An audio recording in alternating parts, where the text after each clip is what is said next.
Gracias por invitarme, por convocarme.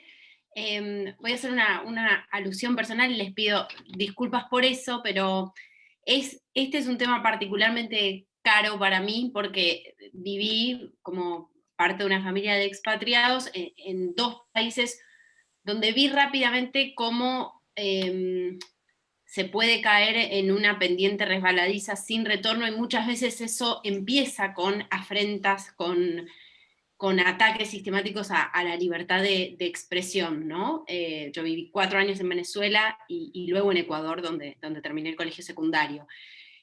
Dos casos distintos, pero con ese denominador común de momentos de agresión y hostigamiento a la prensa. En el caso de Venezuela, bueno, hemos visto el último caso con lo que ha sucedido con el diario El Nacional, diría yo, el último bastión que quedaba de un medio tradicional independiente en Venezuela. Así que teniendo esos casos en mi memoria, casi diría emocional, y desde muy temprano en mi vida, este es un tema particularmente caro, porque además ese camino de arremetida contra la libertad de expresión es la vía de entrada para luego avasallar sistemáticamente todos los derechos fundamentales, ¿no? El caso Venezuela es muy claro en este sentido, también lo es el caso Nicaragua, del que creo que muchas veces se habla poco y se debiera hablar más, porque es realmente muy terrible lo que está sucediendo con los colegas allí. Pero bueno, hablaremos de los compromisos a futuro. Lo estoy viendo, ya está conectado Hernán Lombardi del PRO, que va a estar hablando con nosotros, Mónica Frade de la Coalición Cívica, Karina Banfi de la Unión Cívica Radical, y también Oscar Cachi Martínez del Frente Renovador. Arranco porque es el primero que vi por Hernán.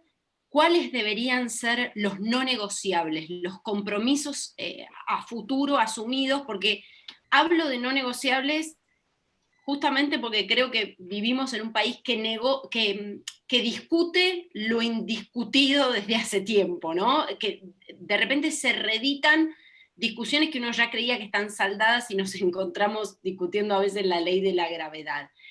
Y digo, siendo este un tema tan caro, ¿cuáles debieran ser los compromisos a futuro por parte de la política y de distintos actores de la sociedad civil, justamente para que no caigamos en las pendientes resbaladizas en las que han caído tantos países de nuestra región? ¿Qué tal? Buenos días a todos. Gracias, Carolina, por la presentación. Es un placer que estemos discutiendo, y un deber que estemos discutiendo en este contexto tan complejo que tenemos en términos de economía y salud pública, los temas de la libertad. Recuerdo que en abril del año pasado ya emitimos un documento sobre el triángulo imprescindible para atacar la pandemia, que tenía que ver atacar los 3 lados. Simultáneamente resolver los problemas de salud pública, resolver los problemas vinculados al trabajo, pero también resolver los problemas vinculados a las libertades en general, de las cuales la libertad de expresión es, como decías bien, Carolina, una herramienta clave, porque en el castillo y la arquitectura de la democracia y de la república, unas piezas van apoyando a otras, y dentro de esas piezas hay una división de poderes, el funcionamiento de una justicia independiente, cada cual va apoyando, es una arquitectura general la que prevén las modernas constituciones y las modernas organizaciones basadas en las repúblicas liberales. Dentro de esas columnas y vigas y esa arquitectura, la libertad de expresión es una viga maestra, porque si se toca ahí, se empieza a desmoronar todo como un castillo de naipes. Te pasas de una arquitectura democrática y republicana a un castillo de naipes, donde vas tocando y se te empieza a caer todo. Yo creo que la Argentina vive un momento de una gran agresión sobre la libertad de expresión, y lo quiero fundamentar bien para no quedarnos en adjetivos. La agresión que vive hoy la libertad de expresión en la Argentina tiene una sofisticación diferente, es mucho más sofisticada, mucho más pensada que la que se vivió en otras etapas del kirchnerismo que se describía en el primer panel. En el primer panel se describían conductas mucho más, si queremos, osadas, en el sentido de corte directo de la pauta pública a los medios adversarios, agresiones directas a periodistas. Basta recordar lo que, no me gusta hablar de 678 como programa, sino del 678ismo, es decir, la agresión sistemática y llamar a la población a agredir a los periodistas que pensaban diferente. Yo era ministro de Cultura de la Ciudad de Buenos Aires y recuerdo los dardos, ponían la foto de Joaquín Morales Solá, de Marcelo Bonelli, de muchísimos colegas invitados a los chicos a tirarles dardos o a orinarlos. Se veía, lo ponían ahí en los carteles en la Avenida de Mayo, incitados desde la televisión pública. El mecanismo ahora se volvió más sofisticado, pero la agresión sigue siendo sistemática y por momentos dramática.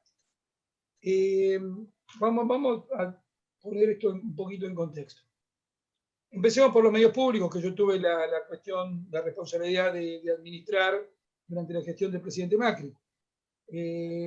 Los medios públicos están regidos por una ley, que es la misma ley de comunicación audiovisual, de los cuales la parte en cuanto a la gobernanza de los medios públicos, cosa que no se dice habitualmente, siguió vigente durante el gobierno de Macri. Si nosotros gobernamos con un directorio en Radio y Televisión Argentina, que es la que gerencia Radio Nacional, la televisión pública, con un directorio en absoluta minoría del gobierno.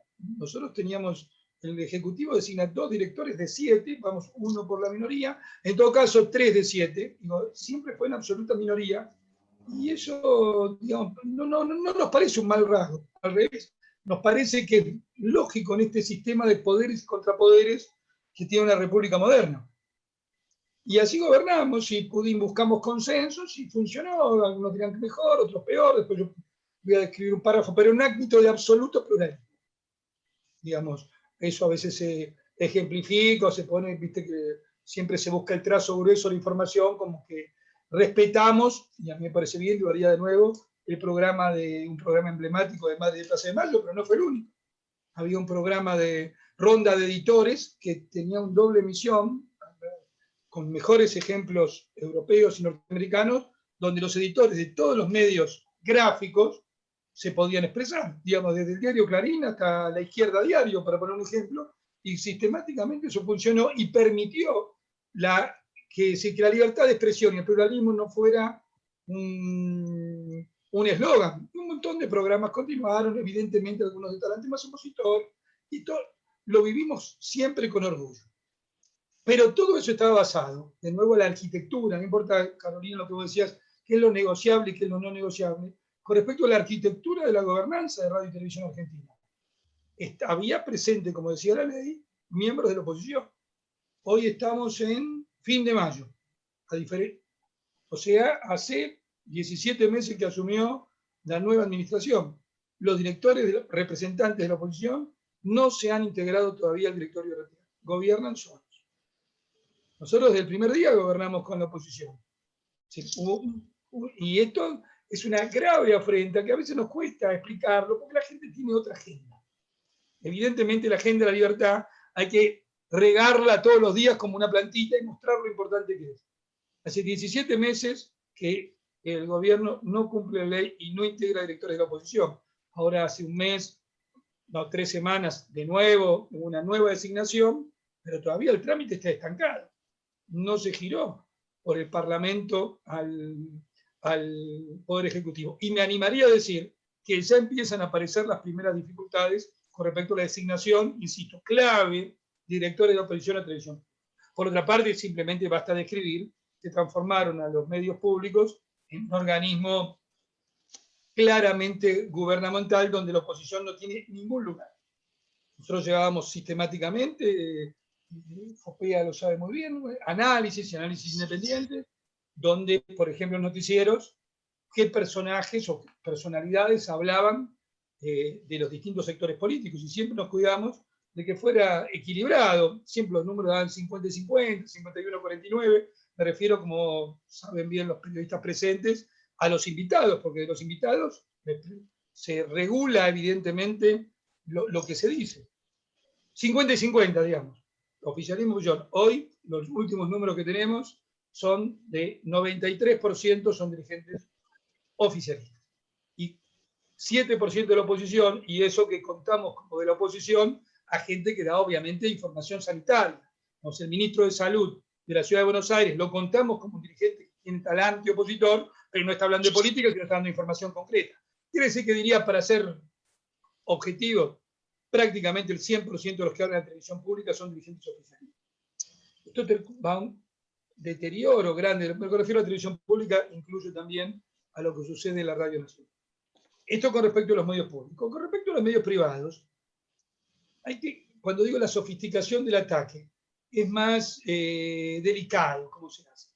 Por ejemplo, la creación de... Puedo poner varios ejemplos, pero para mí hay un dato nodal en esto, que lo intentaron, recién se decía, pero yo lo vuelvo a repetir, hay que separar claramente. Primero, para ser claros, el Estado debe financiar el funcionamiento de la libertad, como financia al Parlamento, funciona ahora el cuarto poder, llamado cuarto poder después de la Constitución del 94, que es la procuración y el manejo de los fiscales, debe financiar, o sea, debe ayudar al funcionamiento de la libertad. Y en esto me refiero a los medios. Entonces, yo estoy convencido. Pero ahora, la pregunta y la trampa que se puede encubrir es ¿cómo lo hace? Si lo hace de una forma discrecional y encima en una atmósfera política de grave agresión a la oposición, en realidad ese financiamiento pasa a ser un mecanismo de sumisión de los medios. Hay que separar financiamiento del mecanismo de sumisión. ¿Cómo lo haces? Entonces te planteo algunas dudas o algunas incógnitas. Obviamente uno tiene que buscar propender al federalismo y a un equilibrio, llamémoslo también, de medios pequeños con medios grandes.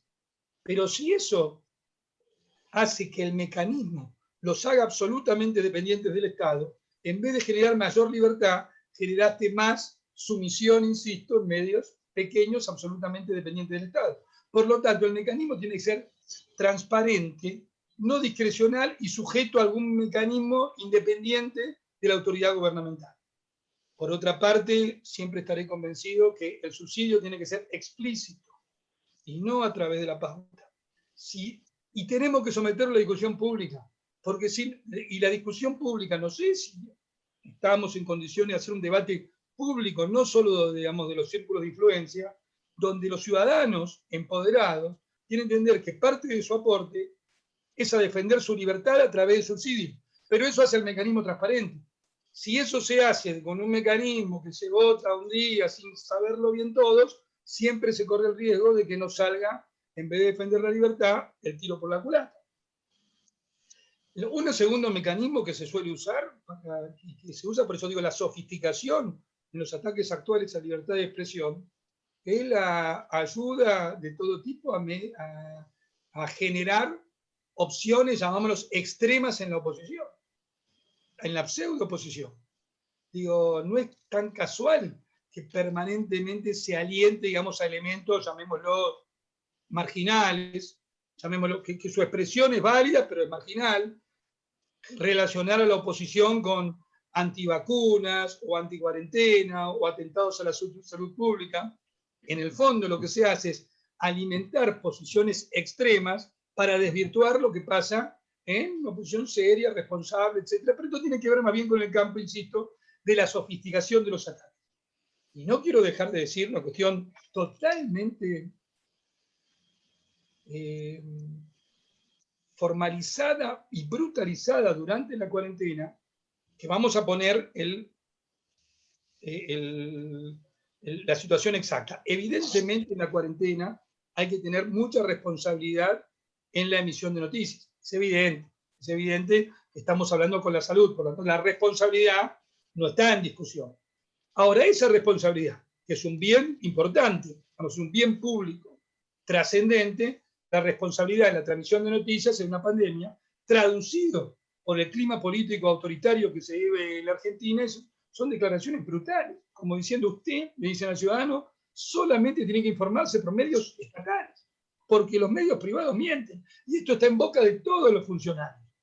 Esto es peligrosísimo, porque es una utilización de la cuarentena y de la emergencia sanitaria para descalificar a todo el resto del arco con el cual en una sociedad moderna se tiene que expresar la libre expresión, con una combinación exacta entre medios privados y medios públicos. Pero acá hay un desprestigio permanente puesto en boca, perdón, de las principales autoridades. Y segunda cuestión, muestra esta cuestión con respecto a la cuarentena.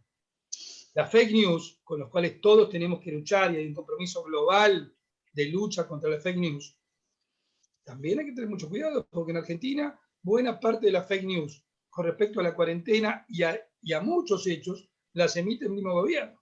Entonces, como el gobierno emite la fake news, después sale la red informal o supuestamente informal en las redes sociales que sale a apoyar las mismas falsas noticias que emite el mismo gobierno. Entonces, esto es un círculo complicado. No quiero ser muy técnico, pero el presidente de la Nación dijo el otro día, un tema tan sensible como son las exportaciones de carne de la Argentina, que la Argentina exportaba la misma cantidad mejor dicho, que tenía el mismo rebaño de vacas que teníamos en el 55 en la época Perón, 5 millones de vacas. Le erró pero dijo 3 millones de vacas. Y hay 54 millones. Le erró por el 1000%.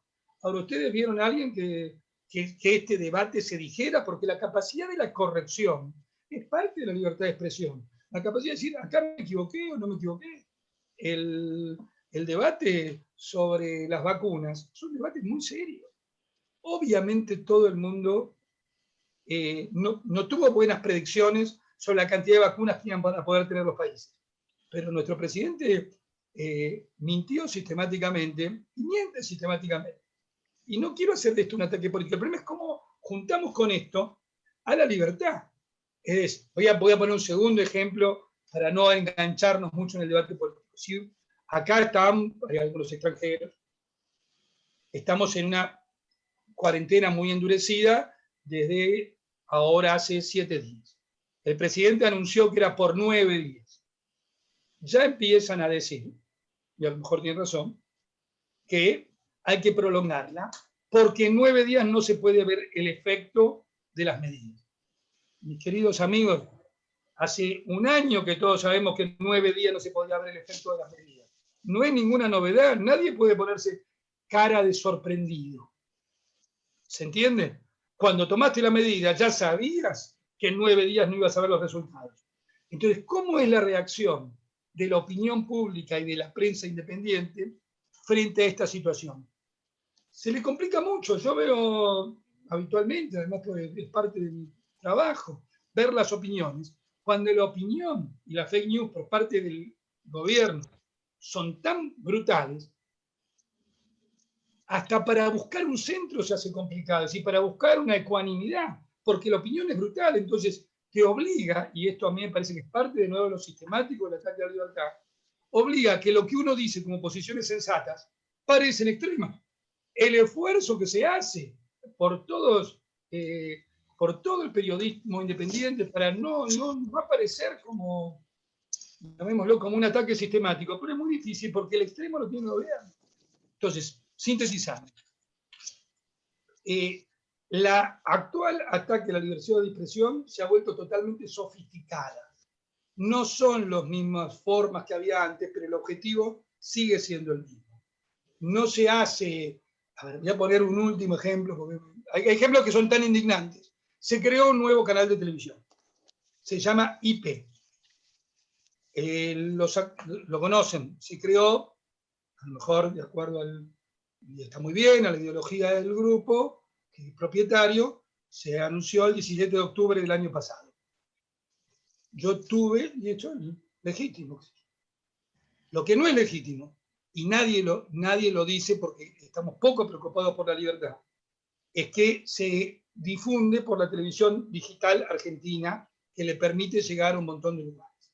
Nosotros, que yo también tuve la administración de televisión digital argentina, y acá hay muchos colegas, saben que para que nosotros le aprobáramos a medios supuestamente más cercanos al gobierno como La Nación Más, el trámite duró porque tuvieron que surgir, ver cómo eran la serie de medidas que se tomaron con respecto a las emisiones en vivo y a la libertad y al pluralismo y al federalismo, y el trámite de La Nación Más duró un año. Para que se incorporara cada uno de los distintos, el trámite dura más o menos, no es un trámite, es para verificar que esa señal efectivamente contribuye a la libertad de expresión argentina, porque no sé si alguno lo conoce, es un bien escaso la cantidad de señales que va a poder difundir. No es un bien que no tiene límites. IP, el nuevo canal del Grupo Octubre, que el 17 de octubre del año pasado salió al aire, salió en la TDA el mismo día que se inauguró. Es una violación absoluta, pero por supuesto, ¿por qué se vuelve más sofisticado? Porque los colegas piensan, y tienen razón, es una nueva fuente de trabajo. ¿Cómo lo viven? Es una nueva fuente de trabajo. Y está bien que alguien lo mire así. Ahora, hay otros que tenemos que tener otra mirada diciendo, lo que están es desplazando una posibilidad para alguien independiente, dándoles el mismo día que salieron al aire un canal de distribución que es el bien escaso. Porque ustedes saben bien que si no discutimos la distribución, y de alguna forma esto aplica también a las redes, y podemos estar hablando en el aire. Entonces, hay hijos y entrenados en los temas de libertad del gobierno. No quisiera agregar que el actual secretario de Medios, el señor Meritelo, fue el gerente general del grupo hasta el día que asumió del mismo grupo propietario de IP, que es el Grupo Octubre. Hay incompatibilidades obvias y escandalosas, por supuesto, porque esto me hago cargo absolutamente yo. ¿Por qué a veces no se dice? Porque hay una brutalidad institucional, y quiero terminar con esto, una brutalidad institucional que no está marcada, y voy, Carolina, a la arquitectura del problema, que en la nueva Secretaría de Medios, de la Secretaría de Medios del señor Meritelo, depende RTA, o sea, la Televisión Pública y Radio Nacional, pero depende también la pauta publicitaria de la misma persona. Eso es barbarismo institucional, porque desde ahí te pueden presionar, porque desde ahí el que decide es el mismo. Entonces, ¿cómo puede ser que un organismo de propaganda, y cuando hago propaganda lo uso en el sentido, no que se le da en la Argentina, sino en el sentido global de la intervención del Estado sobre la opinión, sea el mismo que tiene la televisión pública, que debiera ser independiente? ¿No estamos frente a un escándalo institucional? ¿No estamos frente a un escándalo institucional cuando no se nombran a los directores de RTA por parte de la oposición? Están violando sistemáticamente las libertades, alterando la arquitectura de una forma más sofisticada. Les agradezco mucho. Bien, gracias Hernán. Le voy a dar la palabra a Karina Banfi. Voy a tomar un concepto que recién desarrollaba Hernán, Karina, y que tiene que ver con la sofisticación, ¿no?, de las afrentas a la libertad de expresión, y pensaba cuál es el cuadro de situación actual con este terreno más complejo que introducen también las redes sociales. Adelante, Karina, buen día. Hola, buenos días. ¿Se escucha bien? No tengo muy buena conexión. No, te escuchamos y te vemos perfecta. Ah, genial. Bueno, viento a favor entonces. Sí. Bueno, uno de los problemas que tenemos para la libertad de expresión, sin duda, es la calidad de la conectividad hoy en Argentina. Y eso también tenemos que ponerlo en el debe, porque la posibilidad de que tengamos conectividad es acceso a la información y es expresión también, hoy más que nunca. Y en eso creo que apunta un poco tu pregunta, pero yo quería sobrevolar algunas cuestiones que me parece que el planteo que hace Hernán, que es muy específico en lo que refiere a cuál es la relación del Estado con los medios, yo quisiera ampliarlo más a la relación del Estado con la ciudadanía. ¿Cuál es el rol que tiene que tener el Estado en la operatividad del ejercicio ciudadano a la libertad de expresión? Estos planteos que hace Hernán, o disparadores a partir de la pauta oficial o de determinados criterios que tiene que utilizar el Estado, principalmente están incluso incorporados en la famosa ley de medios, de la diversidad de voces que tiene que un Estado proveer justamente para generar ese equilibrio a través de las diferentes opiniones que puedan tener algún tipo de influencia o repercusión en la sociedad. La sociedad se identifica con el formador de opinión. Y los medios de comunicación son eso, formadores de opinión. Y en algún caso hoy está mucho más ampliado a través de las plataformas digitales. donde hay una discusión pendiente acerca si son medios de comunicación o son espacios de expresión. Entonces ahí se abre otro abanico que en lo que refiere a lo que nosotros estamos viviendo hoy en la Argentina es un debate posterior. Creo que lo primero que tenemos que plantear en Argentina es el estado de situación que tiene la libertad de expresión. Y a veces acá está DEPA, está FOPEA, a veces nos encontramos en situaciones que parece que estamos viviendo el cercenamiento clásico de la libertad de expresión, ¿no? Hace poco, acá la veo a Mónica Frade, en donde hemos hecho un trabajo exhaustivo con todo el bloque, el interbloque de Juntos por el Cambio en Formosa. Veíamos un fallo justamente en donde le reconocían a la Nación Más la posibilidad de ingresar a una provincia. Y eso habla del cercenamiento clásico, les diría, de la libertad de expresión, no de la sofisticación que te puede llevar las plataformas digitales. Estamos en una etapa anterior. Y ahí hay un punto importante. Decía Biden en la Asunción, ¿no?, cuando fue elegido presidente de los Estados Unidos, y una frase que a mí me llamó mucho la atención, denominó a la democracia como frágil. Él dijo, ganó una causa, ganó la causa de la democracia, y la democracia es frágil. Y es ahí, me parece, donde hay una convocatoria, y lo decían en el panel anterior, en el cierre la moderadora, Alicia, decía, bueno, tenemos mucho trabajo por hacer, y lo que nosotros tenemos que entender, primero, como formadores de opinión, si pertenecemos a algún medio o a la opinión pública, o somos miembros de esa gran opinión pública, y también como ciudadanos de a pie. Tenemos que trabajar por el fortalecimiento de esa democracia permanentemente si es el sistema en el cual nosotros queremos estar y vivir. Y hoy la Argentina se encuentra en una situación, principalmente por el gobierno, el grupo gobernante, quien hoy dirige el Estado argentino, que tiene planteos distintos a lo que uno puede entender de lo que fue las bases de nuestra Constitución y cuál es el lugar que le da a la libertad de expresión. Alfonsín, y déjenme citarlo ya que soy radical, Alfonsín tenía una frase que me pareció muy atinada para hoy. Decía, uno puede tener una conversación con una persona de derecha o de izquierda, y seguramente va a tener una conversación muy interesante.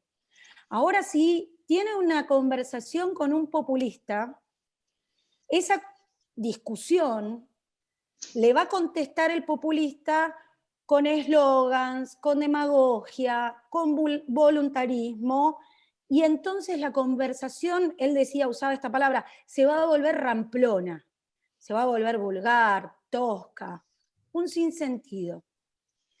Y es ahí donde nosotros tenemos que pararnos. ¿Qué pasa con el relato populista?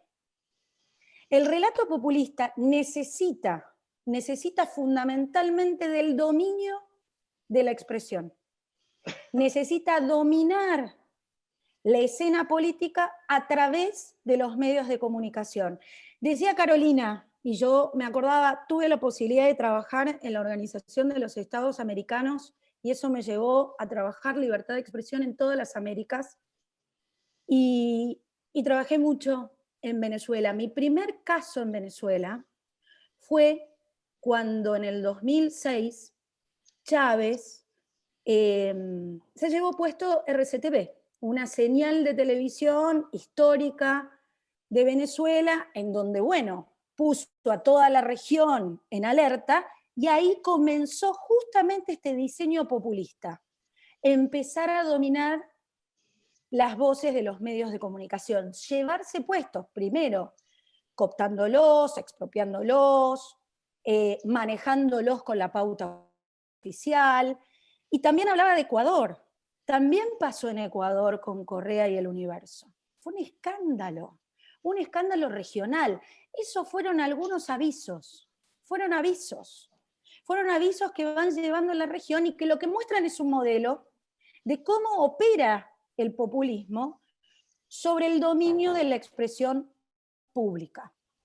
Cuando volvemos a la frase de Biden, si nosotros queremos vivir en democracia, y el populismo justamente lo que busca, o mejor dicho, lo que le afecta en esa estructura dominante de la expresión, es justamente el diseño que propone la democracia.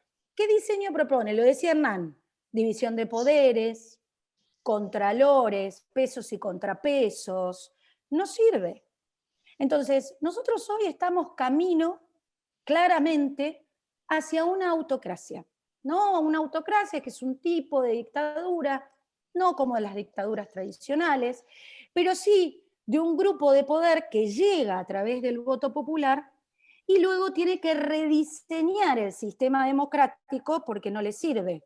Necesita poner el peso en el voto popular, en esa inmensa mayoría que habremos escuchado, y es parte del relato populista, la inmensa mayoría que es la que nos permite hacer lo que queramos, ¿no? Cuando ustedes ven por qué de pronto el Senado hoy en el Congreso de la Nación es una canilla abierta de proyectos como la reforma del Ministerio Público Fiscal, que han salido hasta organismos internacionales a decir cómo esto es una afrenta a la democracia y cómo afecta sin duda el espíritu republicano y el sistema democrático argentino, y ellos te dicen, si conseguimos la mayoría, lo hacemos.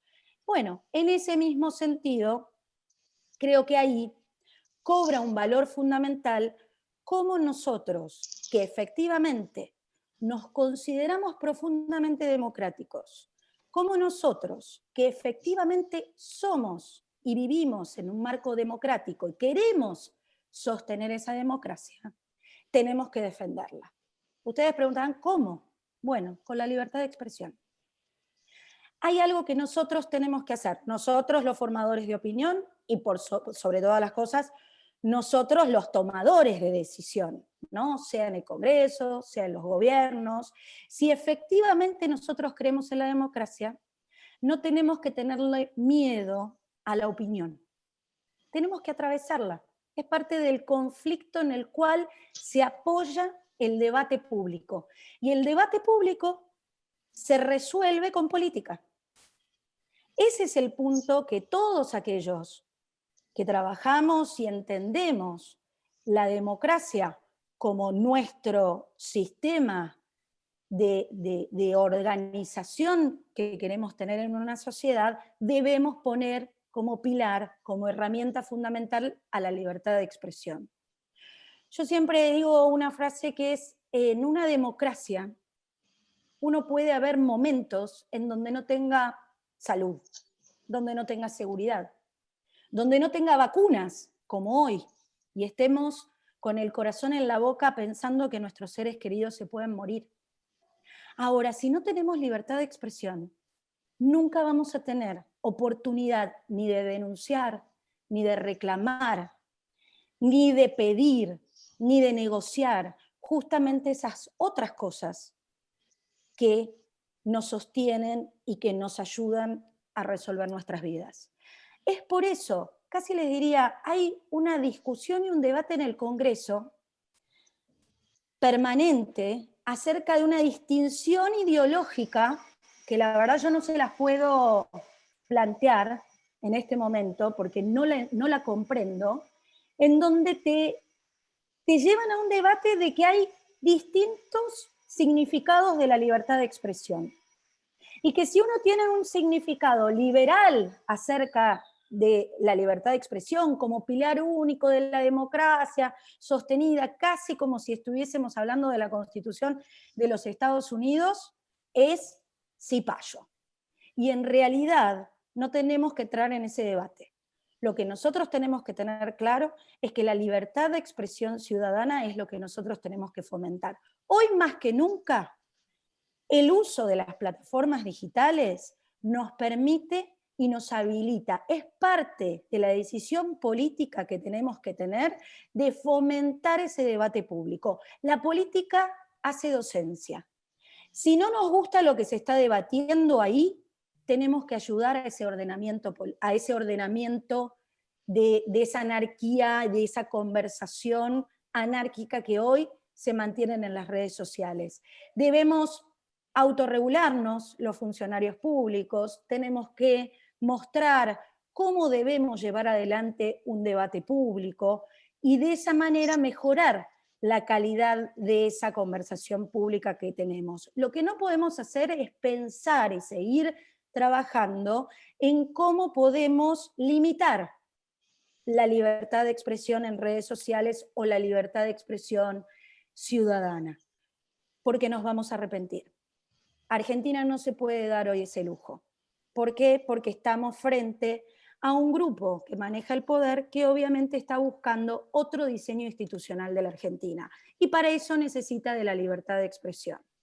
Lo único, cuando ya no tengamos los números en el Congreso, cuando ya no podamos detener leyes que quiere promover el kirchnerismo en el Congreso de la Nación, ojalá que me equivoque y este año efectivamente superemos esa barrera e incluso sostengamos y ampliemos esa barrera dentro de la Cámara de Diputados. Pero en el caso de no poder hacerlo, lo único que nos va a quedar es la opinión pública. Lo único que nos va a quedar es la calle.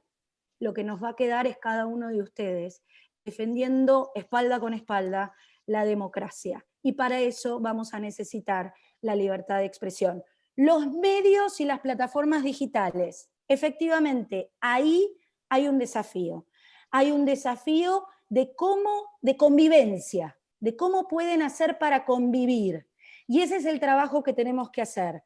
Cómo ayudar a estos dos actores que tienen intereses unos sobre otros, o quizás no, a entender cómo pueden generar una convivencia virtuosa en donde nos permitan a nosotros, los ciudadanos, o a ustedes los ciudadanos y a nosotros, los políticos, a poder fortalecer el debate público. No temerle, avanzar sobre ellos, lograr de esa manera tener un espacio de conversación pública, entendiendo qué es lo que necesita la sociedad, y sin duda eso va a ser un antídoto para la autocracia. Gracias.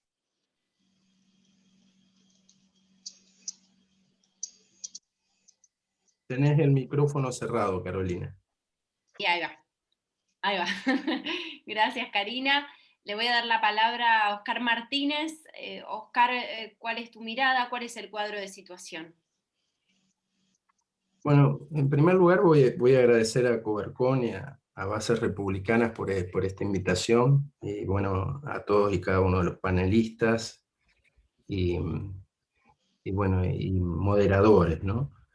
La verdad que muy interesante el debate, justamente muy interesante la pluralidad de opiniones, que es justamente lo que enriquece la libertad de expresión.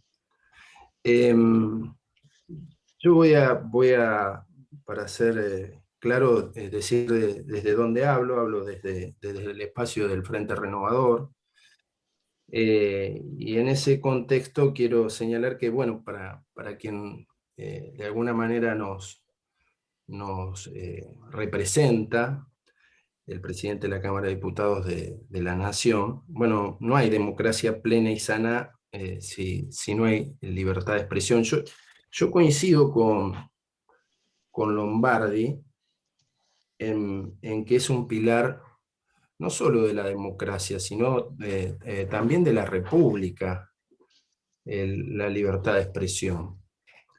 Y voy a tratar, en función de lo que decía Karina anteriormente, de hacer un aporte desde mi ámbito, desde lo jurídico, y tratar de que no sea ramplona mi posición.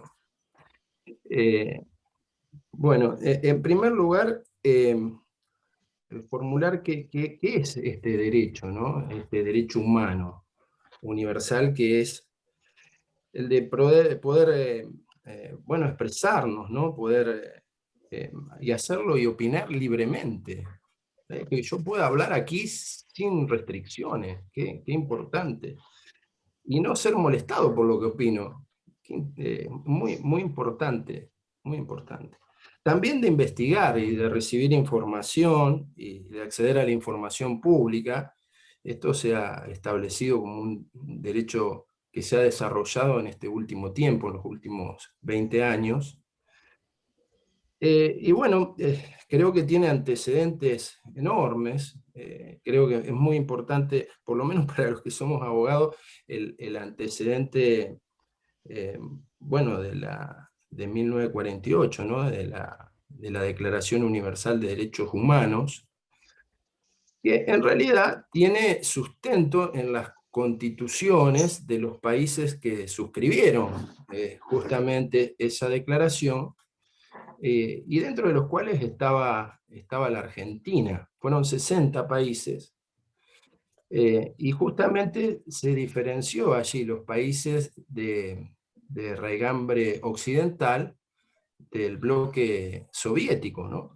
Porque justamente en esa convención los países occidentales tenían especial preocupación por la defensa de los derechos políticos, de los derechos de libertad de expresión y también de libertad de prensa, ¿no?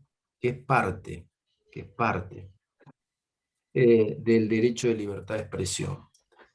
Yo soy de la provincia de Santa Fe. La provincia de Santa Fe, la verdad que tiene en su constitución un artículo, que es el artículo 11, justamente la garantía del derecho a la libertad de expresión, incluido no solamente la libertad de prensa, sino también la libertad de ciencia y de las artes, ¿no? E incluso ahí establece medidas de cumplimiento efectivo para, por ejemplo, para que no se pueda apropiar los elementos de la imprenta ni secuestrarse los elementos de difusión. Y también ahí plantea el derecho a réplica, que digamos es como el derecho a la libertad concebido de manera negativa. Ahora, yo quisiera reflexionar sobre, en dos direcciones. En primer lugar, respecto de los fundamentos, ¿por qué es importante que haya libertad de expresión? Bueno, fundamentalmente porque tiene que ver con los derechos del hombre, inherentes al hombre, y fundamentalmente porque es importante ponerle límites al poder. Bueno, para que no se cercenen. Es decir, y podemos pensar de una manera o de otra. Yo quiero también marcar desde donde lo digo. Yo tengo origen justicialista y soy católico. Entonces tenemos una formación profundamente humanista y cristiana, pero la verdad es que estos derechos tienen antecedentes en posiciones ideológicas muy distintas. Incluso nuestra Constitución lo toma de la Constitución americana, que por ejemplo, bueno, tenía una conformación justnaturalista, y bueno, surge a partir de que, bueno, los hombres han sido creados iguales, y bueno, el creador le ha dado a estos sujetos derechos inalienables como es la libertad, la vida, el derecho a perseguir la felicidad, pero también tiene antecedentes en la Revolución Francesa, y allí, a pesar de una posición laica, también estaba, digamos, esta necesidad de garantizar la libertad, porque ahí decía, bueno, los hombres nacen y permanecen libres iguales, libres iguales. Qué difícil construir una sociedad de iguales, ¿no? Sobre todo para los que somos del interior, que padecemos el centralismo, también en materia de libertad de expresión, de poder expresarnos, de poder lograr visibilidad. Y esto ya no depende de los medios, sino de una conformación desigual de nuestra Argentina. Pero ¿por qué? Porque, digamos, ¿cuál es el fundamento? Bueno, que el hombre para trascender, no solamente desde el punto de vista religioso, para los que pensamos que de esa manera, sino también desde el punto de vista de la vida en comunidad, uno también trasciende a través de la palabra, ¿no? Y tenemos la capacidad de raciocinio justamente para poder desentrañar la realidad y poder incidir sobre los otros a partir de nuestra opinión. La verdad es que es muy importante garantizar la libertad de opinión, y también yo quiero señalar que, digamos, no solamente surgen estos antecedentes históricos de la Constitución americana, de la Constitución o de la Revolución Francesa, sino que también referido al control del poder, sobre todo el poder del Estado, también tiene antecedentes en la legislación anglosajona. Hay una carta, la Carta de las Libertades de 1215, que fue justamente, digamos, esencial para ponerle límites al rey. Justamente el rey de ese momento era Juan I, Juan sin tierra, ¿no? Y un grupo de determinados señores que tenían temor de justamente el poder sin límite, celebran esta carta. Ahora, también hay que decirlo, sin sonrojarse ni ponerse colorado, los derechos no son absolutos, ¿no? Y nuestro marco constitucional también lo establece. De hecho, ¿qué derecho más importante existe? El derecho a la vida, y sin embargo existen causas de justificación, por ejemplo la legítima defensa, donde ese derecho puede cercenarse. Entonces, también el derecho a la libre expresión tiene límites, y en eso yo voy a citar a un liberal, no a un populista, voy a citar a un liberal. John Stuart Mill, en su célebre obra, que era sobre la libertad, establece que ¿cuál es el límite? Bueno, el daño al otro.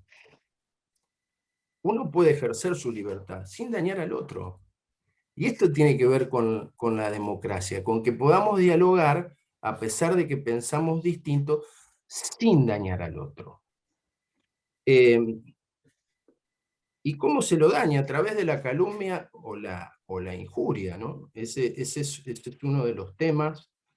Y yo escuchaba justamente a uno de los periodistas sobre los escraches y sobre las denuncias que se hacen sobre periodistas. Bueno, en esto somos iguales ante la ley. No se debe permitir eso. Ni tampoco sobre los funcionarios públicos, ni sobre cualquier persona.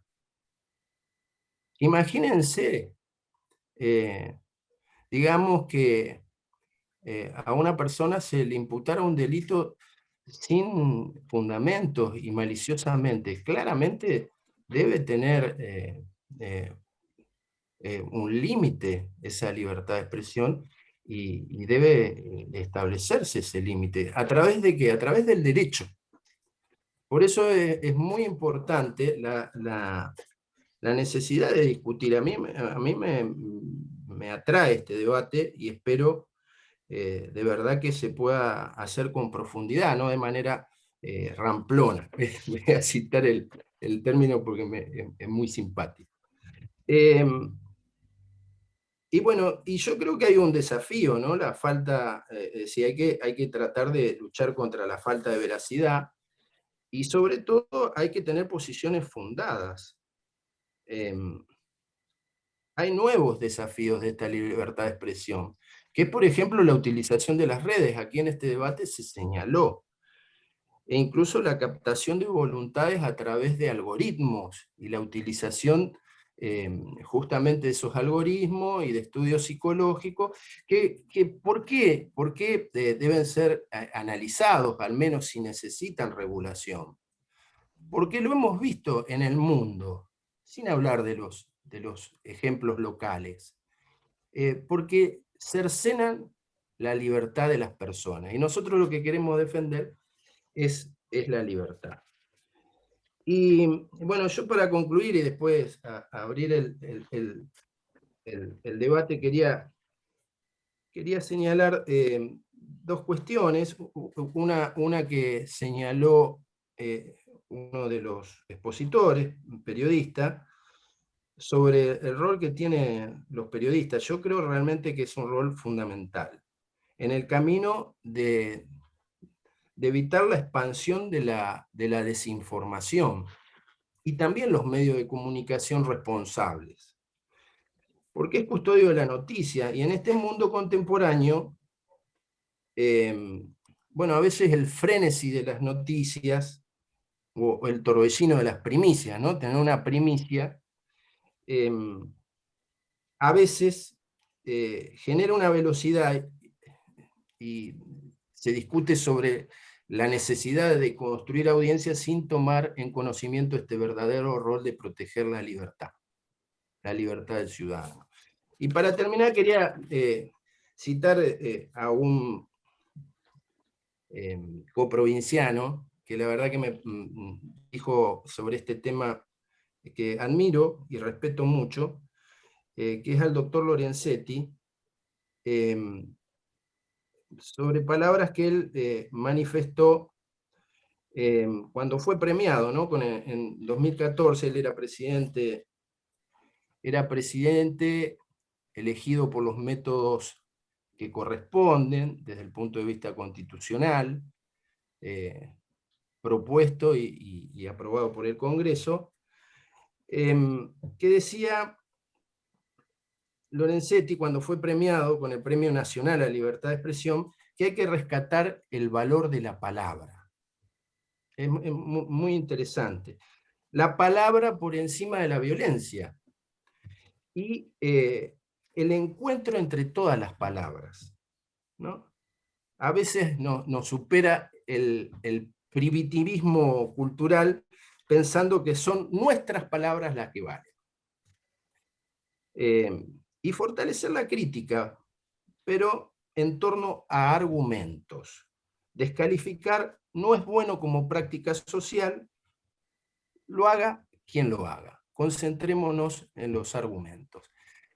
Muchísimas gracias por permitirme ser parte de este panel, y bueno, a disposición.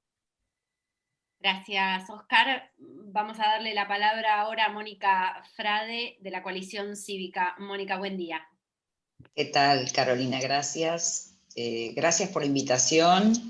Saludo a todos los que están participando, a los panelistas. Bueno, voy a tratar de ser breve porque creo que teníamos 5 minutos, pero nos estamos yendo. Y voy a retomar un poco las puntas que dejó planteada mi compañera en el Congreso, Karina Banfi. En realidad estamos hablando de un derecho de la libertad de expresión, es un derecho casi básico y que no lo podemos escindir de los procesos democráticos y de la calidad democrática de los países, como tampoco del Estado de Derecho. Por ende, cada vez que tenemos procesos autoritarios o que van girando, digamos, autocráticamente, y en este momento lo podemos referenciar en provincias argentinas, que eso está pasando, inmediatamente vemos cómo una de las primeras cosas que se restringen es la libertad de expresión, es la libertad del periodismo para informar, para investigar, para obtener información. Y en esto los ataques muchas veces son directos, pero la inmensa mayoría de las veces en esos procesos no son directos, son ataques indirectos. Por supuesto que estamos viendo una avanzada, esto se ve claramente en una avanzada en el hemisferio, en Latinoamérica, Hoy, Carolina, vos hablabas de Venezuela, podemos hablar de Nicaragua, de Perú, de Ecuador, donde recientemente incluso se ha tratado en el Congreso una ley de violencia digital. Por lo tanto, esto va en paralelo. No podemos pensar en el derecho a la libertad de expresión si no pensamos en democracias fuertes. Y en la medida en que tengamos democracias de calidad, en esa medida vamos a tener garantizado, con las autorregulaciones de las que hablaban hoy, el derecho a la libre expresión y el derecho a un ejercicio libre del periodismo. Desde ese punto de vista es que estamos en problemas, y estamos en problemas profundizados con las políticas públicas frente a la pandemia, porque no todo lo hace el virus, sino que en realidad el virus es una parte y las políticas públicas son otra parte que complementa y que no tiene mucho que ver con el virus, sino que son, digamos, es una buena excusa para la restricción de libertades. Y en el marco de la restricción de estas libertades, por supuesto, tenemos también que situar la libertad de expresión. Y vuelvo a insistir en que esto se está viendo no solo en algunas provincias argentinas, hoy Karina hablaba de la provincia de Formosa, donde eso se ve claramente y para mí es, digamos, una pieza de estudio para todos, incluso para el periodismo, donde el periodismo, no solo el periodismo no tiene ningún ejercicio libre, el periodismo independiente no tiene acceso a ningún nivel de información. El periodismo allí no puede investigar, sino que hasta se nos ha restringido la libre circulación a los legisladores nacionales. Con lo cual, inmediatamente vemos cómo esos procesos autoritarios, autocráticos, van cerrando esas vías que impiden tener una sociedad informada. Y una sociedad que no tiene información no es una sociedad libre. Claramente estamos frente a eso, a la imposibilidad de que una sociedad sea libre en tanto esté desinformada. Ahora, nosotros también estamos viviendo a nivel nacional ese fenómeno. Digamos, con niveles de restricción informativa que se pueden advertir claramente y, digamos, quizá uno de los casos más emblemáticos, y en esto con Karina lo hemos trabajado también, tiene que ver con el acceso a la información pública y una agencia que desde el mes de enero no tiene un titular. ¿Por qué? Porque evidentemente este proceso actual de nuestra democracia actual, afectada seriamente en sus libertades y garantías, desde marzo del año pasado situó este fenómeno como un fenómeno creciente, claramente creciente, donde no solo no tenemos titular de la Agencia de Acceso a Información Pública, que todos los periodistas saben la importancia que tiene, inclusive la importancia que tiene para nosotros los legisladores para hacer un trabajo serio, un desenvolvimiento serio en la tarea legislativa, pero digamos lo hemos visto en medidas que han adoptado el gobierno nacional a través de sus áreas específicas que tienen que ver con incluso un monitoreo en las redes, donde la ministra de Seguridad, digamos, ha apelado a esto. En los gobiernos provinciales ha habido detenciones ilegales como consecuencia de expresiones en las redes que circulaban. Y si bien es cierto, como decía quien me precedió en la palabra, que no hay derechos absolutos, es verdad, en nuestro sistema jurídico los derechos no son absolutos, pero sí es cierto que el derecho a la libre expresión tiene un trato preferencial. Si bien es cierto que hay colisión permanentemente, es un derecho que colisiona con otros, sí es cierto que incluso en la justicia argentina tiene un trato preferencial. ¿Por qué? Porque justamente es inescindible de nuestro proceso democrático y nuestro Estado de Derecho. Y por lo tanto, por eso, digamos, nosotros también hablamos y tenemos sanciones ulteriores y no tenemos censura previa. Digamos, esto es lo que está marcando la jerarquía que le estamos dando a este derecho, que creo que en democracia no podríamos ponerlo en duda ni un minuto, porque si no estaríamos en problemas. Por lo tanto, yo también creo que cuanto menos regulación tengamos, sobre todo en este tipo de procesos, mucho mejor le va a ir el periodismo, mucho mejor le va a ir a la libre circulación de ideas, al consumo de esas ideas, con prescindencia de los problemas que nos traiga eso. Porque es obvio que nos va a traer muchos problemas, y recién detallaba también quien me precedió de una serie de inconvenientes, también Hernán habló de algunos, pero creo que en este juego de perjuicios colectivos, me parece que estaríamos en más problemas cuanto más regulación nosotros tengamos. Es verdad que, digamos, permanentemente hay ataques directos e indirectos a la libre expresión de las ideas, y por supuesto uno de los clásicos es el tema de la distribución de las pautas. Es un clásico que no logramos resolver, porque obviamente que tienen que estar democratizadas, tienen que ser iguales, y no tiene que afectar los medios más pequeños, pero es un tema que todavía no terminamos de resolver. Ahora, sí, digamos, creo que no podemos poner en duda un minuto la jerarquía de este derecho, que además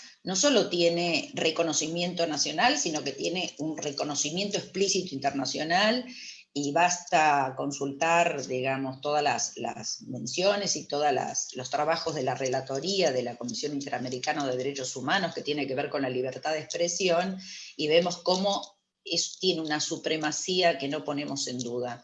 Así que, digamos, estas tensiones de las que estamos hablando y que van a existir, me parece que se van a resolver en el marco de más democracia y más información.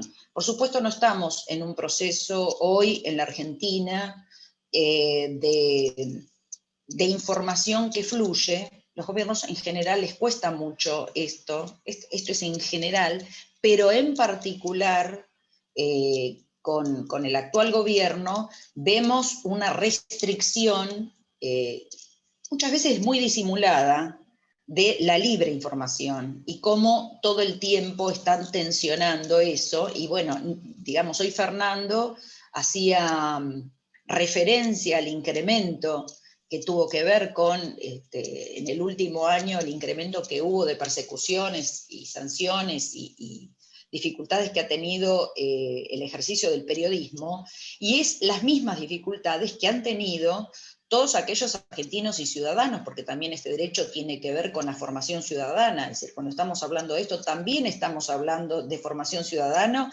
y también estamos hablando de transparencia en la gestión pública. Es decir, cuando hablamos de este derecho, estamos hablando de todo eso al mismo tiempo, y entonces los ciudadanos que también han querido incursionar en este tipo de actividades, desnudando muchas veces la corrupción del poder, han tenido muchas dificultades, y desde el año pasado ahora también hemos notado, y estamos sistematizando esto, cómo se ha traducido en violencia institucional, que ha ido creciendo en la medida en que han ido creciendo las restricciones pandémicas. Así que,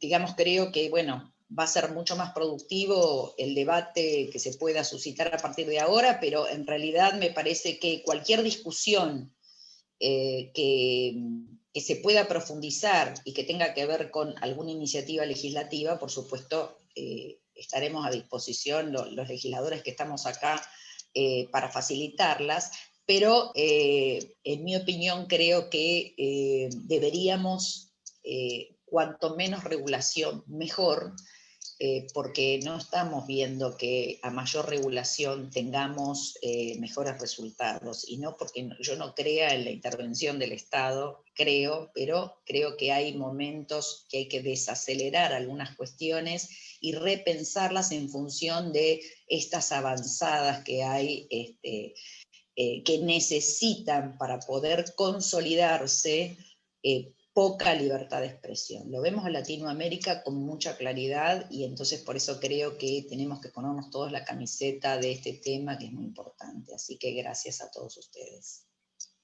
Gracias, Mónica. Bueno, la verdad es que me quedo, y creo que todos los que venimos escuchando las exposiciones nos quedamos como con mucho para repreguntar, pero también con mucho para pensar, me parece que aparecieron algunos denominadores comunes que podría sintetizarse en el lema del Washington Post, ¿no? La democracia muere en la oscuridad. Y hay algo que aparece como intrínsecamente relacionado, que es la vida democrática y la libertad de expresión, ya no entendida solo como un asunto de los medios y de los periodistas, que esto es importante. Apareció como también esta idea de que es lo primero que se avasalla para luego avanzar sobre otros derechos fundamentales. Eso lo hemos visto, como mencionaba al principio, en muchos procesos en América Latina. Y pensaba que hay como dos instancias, ¿no? Por un lado, garantizar que las conversaciones sean posibles en democracia, ¿no? Y la libertad de expresión es un pilar fundamental para que esas conversaciones sean posibles. Y después pensar como una instancia, digamos, posterior, en tener conversaciones de calidad, conversaciones que aporten, ¿no? a los temas y a la complejidad de los temas que nos atraviesan. Y en línea con eso, retomo una idea que también estuvo muy presente.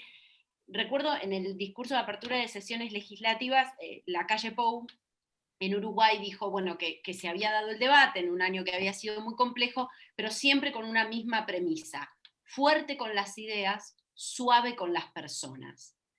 Y yo pensaba que principio importante para pensar también en esta instancia posterior, una vez que garantizamos las conversaciones posibles, que es la calidad de las conversaciones que damos, ¿no? Me parece que esos dos pilares son fundamentales también para la construcción de la vida democrática, ¿no? Pero lo que me apena, y habiendo tenido también la experiencia de vida que tuve, es que quizás estemos en la Argentina todavía discutiendo el universo de las conversaciones posibles, ¿no? Que no hayamos logrado un acuerdo ya no negociable con respecto a la necesidad de estar abiertos a las conversaciones, incluso por más incómodas que nos resulten, porque son constitutivas de la vida democrática, porque la democracia muere en la oscuridad. Bueno, gracias a todos de verdad por participar, gracias José por convocarme, gracias a los organizadores. Muchas gracias, Carolina. Nos habíamos comprometido a tener 2 horas y creo que lo tuvimos, 2 horas súper concentradas, de muchos argumentos, de muchos datos, de claras posiciones, de compromiso, que era también uno de los objetivos de este encuentro. Esto seguramente va a seguir porque hay que seguir alimentando esas conversaciones y hacer posibles las conversaciones que todavía nos faltan. Así que muchas gracias, Caro, muchas gracias, Alicia, a los panelistas, a las organizaciones que participaron, de parte de Convercom y de parte de Bases Republicanas. Hasta la próxima.